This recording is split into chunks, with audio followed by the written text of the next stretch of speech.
Welcome to Shahnameh, Book of Kings. Today we continue with the Legend of Seyavash. When Sudabeh realized that Kavash despised her, she began to plot against Seyavash, nourishing the tree of vengeance with her wiles. One of her intimates was a witch who was enduring a difficult pregnancy, and Sudabeh gave her gold, persuading her to take a drug that would abort the twins she carried. Sudabeh told her that she would tell Kavash the babies were hers, and that she had miscarried because of Seyavash's evil behavior. The women agreed. When night fell, she swallowed the drug, and the two ugly devil spawns were stillborn from her. Sudabeh bid her that she lay groaning on her bed as if she were in labor. Her maidservants came running and saw the two dead devil spawns on a golden salver, while Sudabeh screamed and tore at her clothes. Kavash woke trembling at the noise and was told what was happening to his wife. He hardly drew a breath for the rest of the night, and at dawn he hurried to the harem, where he saw Sudabeh stretched out, her quarters in an uproar, and the two dead babies laying pathetically on the golden salver, her eyes awash with tears. Sudabeh said, "See the work of this paragon of yours, and like a fool you believed his lies." Kavash was sick at heart. He knew this was something he could not ignore, and he brooded on how to resolve the situation. He had astrologers summoned. He told them of Sudabeh's history and of the war with Hamaviran, then showed them the dead babies and asked their opinion.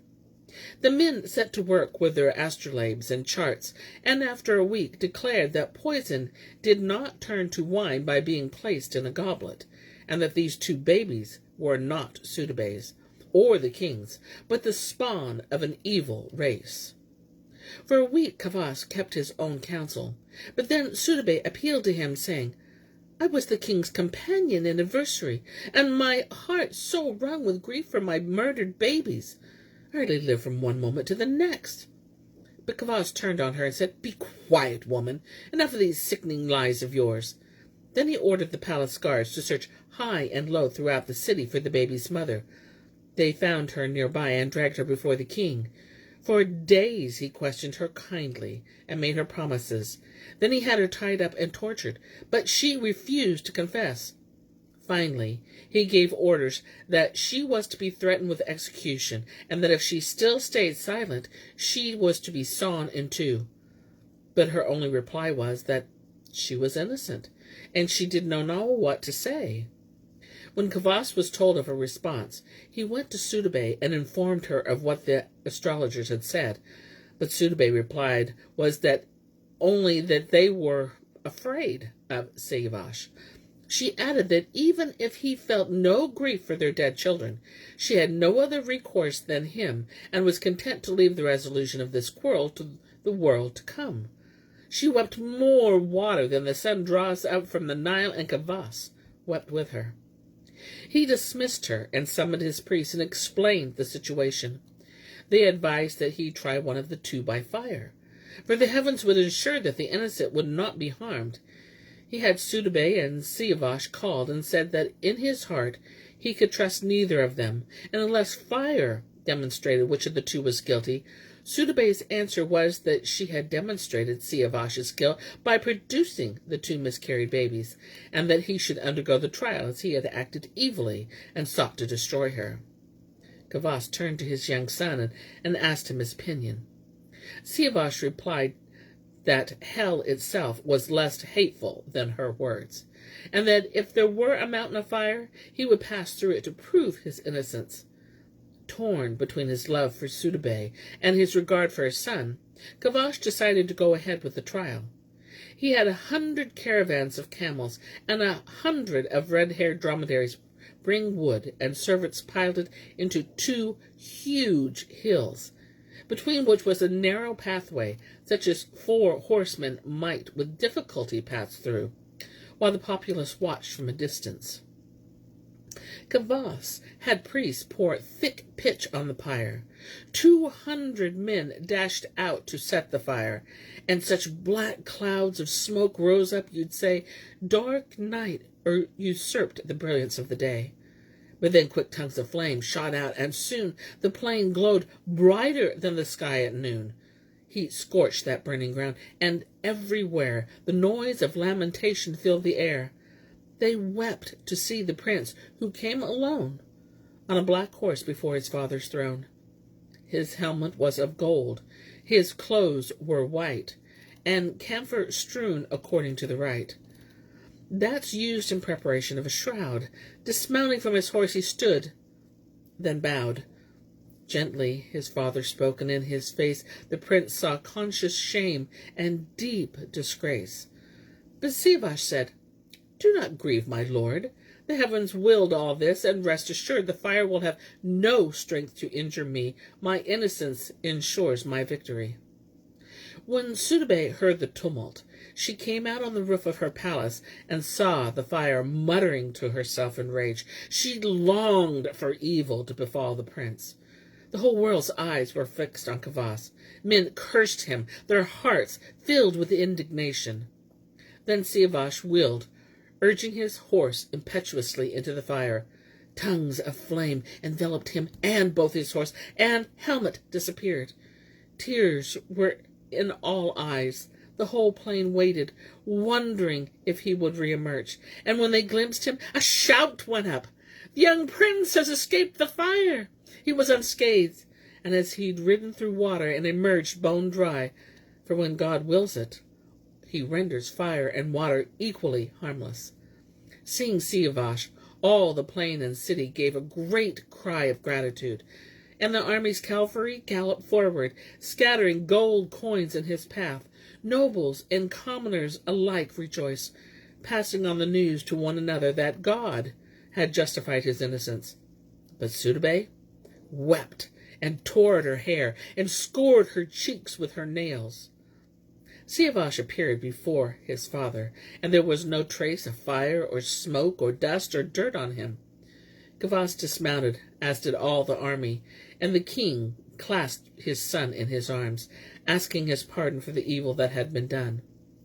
Seyavash gave thanks to God that he had escaped the flames, and that his enemies' designs had been destroyed. The king heaped praise on him, and the two walked in state to the palace, where a royal crown was placed on the prince's head, and for 3 days the court gave itself to wine and music. But on the 4th day, Kavas sat enthroned in majesty, his ox-headed mace in his hand, and preemptively summoned Sudabeh. He went over what she claimed, then said, "Your shameless behavior has tormented my heart for long enough. You played foul tricks against my son, thrusting him into the fire. You used magic against him, and no apology will avail you now. Leave this palace, and prepare yourself for the gallows. You do not deserve to live, and hanging is the only fit punishment for what you have done." She answered, "If my head's to be severed from my body, I am ready. Give your orders. But I want you to harbor no resentment against me in your heart. So let Seyavash tell the truth. It was Zal's magic that saved him." But the king burst out, "Still at your tricks. It's a wonder you're not hunchbacked with the weight of your impudence." Then he turned to the court, crying, "What punishment is suitable for the crimes she has committed in secret?" All answered, "The just punishment is that she suffer death for the evil she has done." Kavas said to the executioner, "Take her and hang her in the public way, and show no mercy." When all abandoned Sudabeh in this fashion, the women of the court broke into loud lamentations, and Kavas turned pale, his heart wrung by their cries. Seyavash said to the king, "Torment yourself no more about this matter. Forgive her for my sake, for surely she'll accept good guidance and reform her ways." And to himself he said, "If Sudabeh destroyed, the king will regret it eventually, and when that happens he'll blame me for her death." Kavas, who had been looking for some excuse not to kill Sudabeh, replied, "For your sake I forgive her." Seyavash kissed his father's throne, and then rose and left the court. The women of the harem flocked about Sudabeh, bowing before her, one by one. After some time had passed, the king's heart once again inclined to Sudabeh, and his love was such that he could not tear his eyes from her.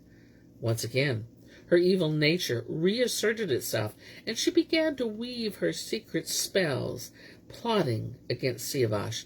And listening to her, Kavas once again began to turn against his son, but for the moment he concealed his suspicions. News came to the lovesick Kavas that Afrazab and 100,000 Turkish cavalry were menacing his border. Reluctant to give up his life of ease and pleasure, he summoned a council and addressed them thus: God did not make this Afrazab of earth, air, fire, and water as he did other men.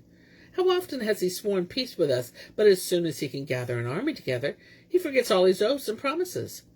There's no one but myself who can confront him and turn his days to darkest night. If I don't eclipse his glory, he'll attack Iran and lay waste our territories as swiftly as an arrow flies from the bowstring. His adviser said, Your army is sufficient without your presence. Why waste wealth recklessly? Twice already your rashness has delivered the kingdom into your enemy's hands. Choose some warrior worthy of war to carry out this task for you. He answered, But I see no one here who can confront Afrazab. No, it's my boat that must be launched for this undertaking. Now leave me, and let me prepare my heart for what's to come. Hearing this, Seyavash grew pensive, and thoughts crowded his mind like a dense thicket. To himself he said, I should fight this war, and I must persuade Kavas to give command of our armies to me. In this way, God will free me from both Sudabeh and my father's suspicions. And besides, if I can overcome such a force, I shall win fame for myself. He strode forward, his sword belt buckled on, and said, I am capable of fighting with the king of Turan, and I shall humble his heroes' heads in the dust. His father agreed to his request, and made much of him, loading him with new honors and giving him treasures and which to equip the army.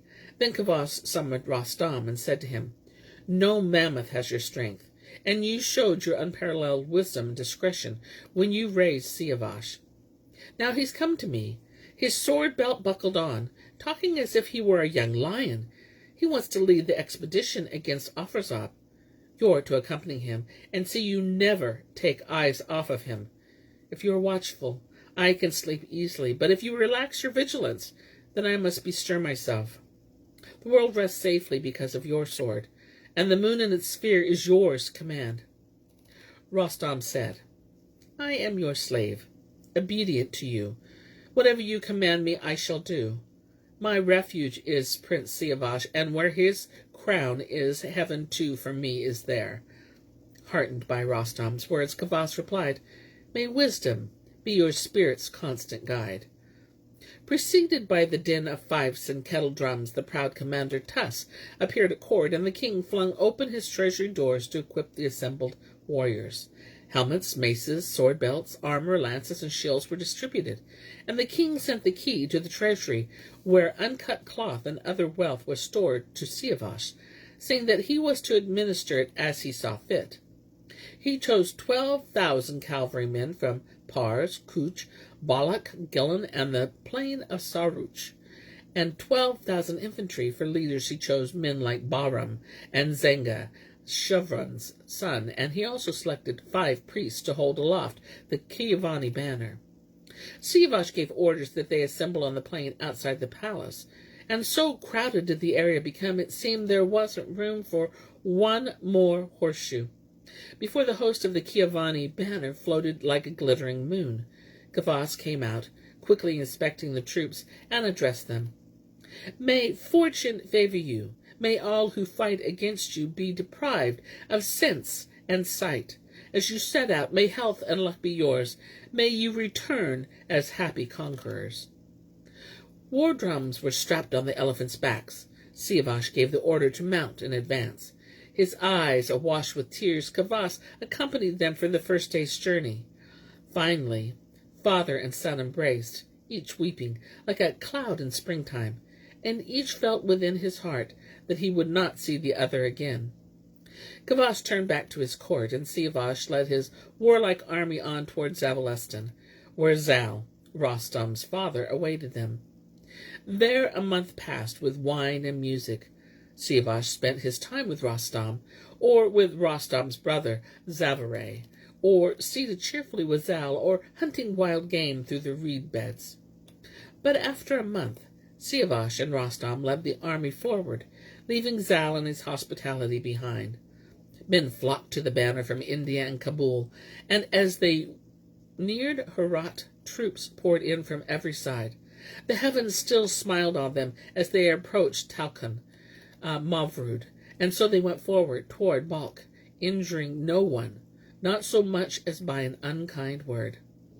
On the enemy's side, swift as the wind, Garsavaz and Barman led their army forward. The leaders of the vanguard, Barman and Seraphon, heard that a new prince, mighty as a mammoth, was leading an army forth from Iran. Quick as a skiff that cleaves the waves, they dispatched a messenger to Afrazab, telling him of Seyavash and his great army, and that warriors like Rostam, dead harbinger, accompanied him. They pleaded with him to come at once with fresh troops, for the wind was in the sails of their venture, and the ship plunged forward. But Seyavash confronted them before any answer could arrive, and Garsavaz, hemmed in by Iran's troops, had no choice but to give battle. He decided to make a stand before the gates of Balkh. 2 great battles were fought on separate days, and then Seyavash staged a successful infantry attack against the city gates. As the Persians poured into the city, Sop-Aram led the Turanian retreat back across the Oxus to Afrazab.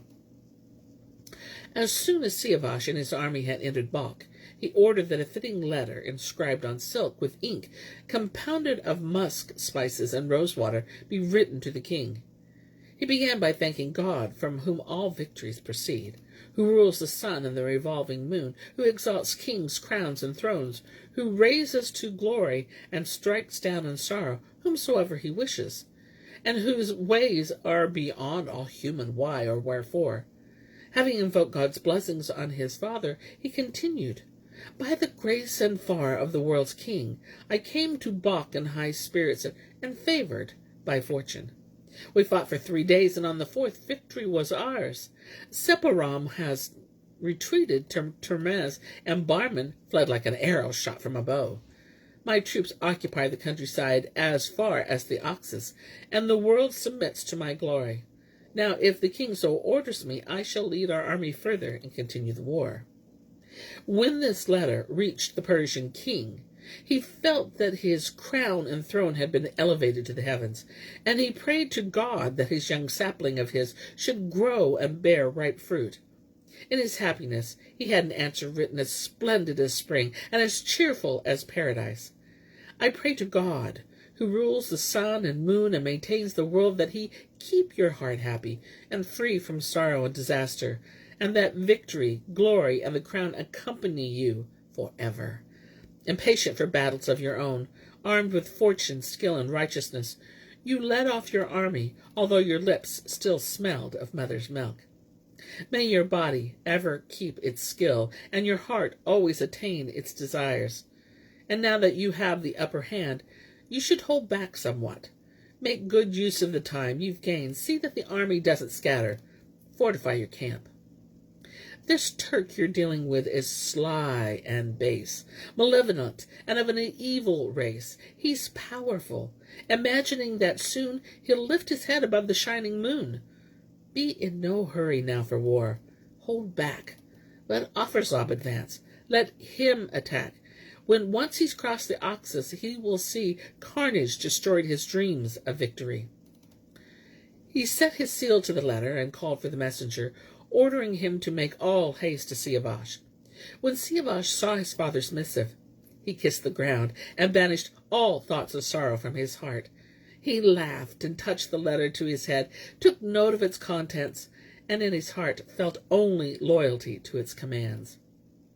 But as for his part, the lion warrior Garsavaz fled like wind-blown dust to the king of Tehran, where bitterly and plainly he told him of Seyavash, aided by Rostam, and an infinite army of famous fighters had attacked Balkh. He said, "To each one of us there were 50 of them, armed with ox-headed maces, and their bowmen surged forward like a fire. The eagle does not fly as they flew, For 3 days and nights they fought, until our leaders and horses were exhausted. But when one of their side grew tired, he retired from the battle and rested, then returned with renewed vigor. But Offirsab leaped up like flame, and he screamed, "What's all this babble about sleep and rest?" He glared at him as if he backed him in two, then yelled in fury and drove him from his presence. He gave orders that 1,000 of his henchmen be summoned for festivities, and that the plains of Sogdan shine with Chinese splendor. Well, I finished my tale for today, but I'll be back tomorrow with more tales, many more. Till then, my friends.